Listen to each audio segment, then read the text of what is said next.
No oleme praegu Vordingborgi kesklinnas, oleme just lõpetanud väga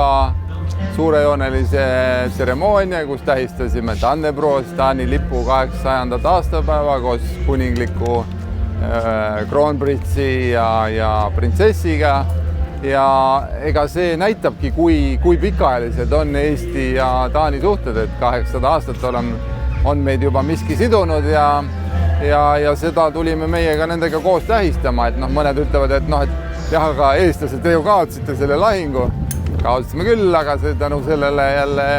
saime endale suurepärase linna Tallinn nimeks, Taani linna, nii et seda me siin tähistame ja minu meelest see tähelepanu juhtimine ka, kuna kuninglik,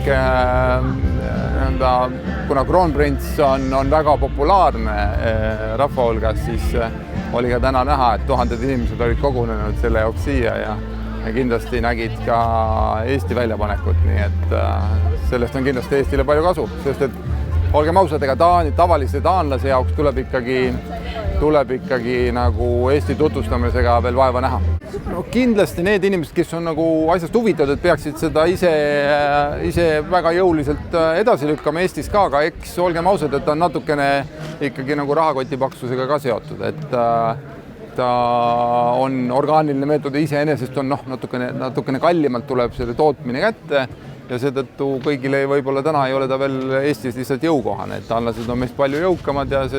aga nad ka mõtlevad väga sellisel moel. Aga mina tooks näiteks sellise asja välja, et eile õhtusöögil taanlastega me tegelikult nentisime, et sellises jäätmekäitluses ja sellistes asjades me mõtleme tegelikult juba väga sarnaselt, et ja Eesti on siin teinud nagu metsiku hüppe, et nõukogude aja lõpus suurt keegi väga ei hoolinud, eks ole, sellest keskkonna saastamisest. Nõukogude armee saastas väga hirmsasti Eesti territooriumi, et nüüd me oleme selle 30 aastaga oleme teinud nagu metsiku hüppe, et täitsa samamoodi mõtleme.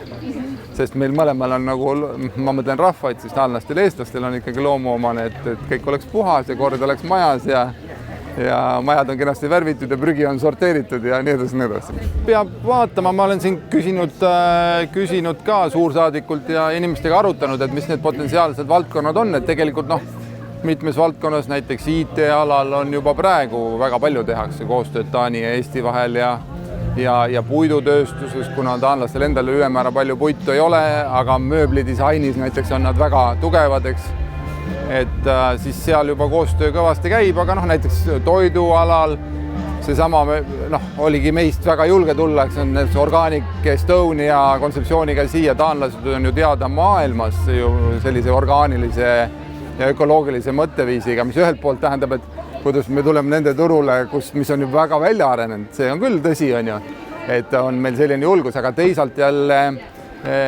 jälle on see tarbija hästi teadlik, et see tekitab jälle nagu täiendavat turupotentsiaali ka, et ta on valmis uusi orgaanilisi asju, ökoloogiliselt puhtaid asju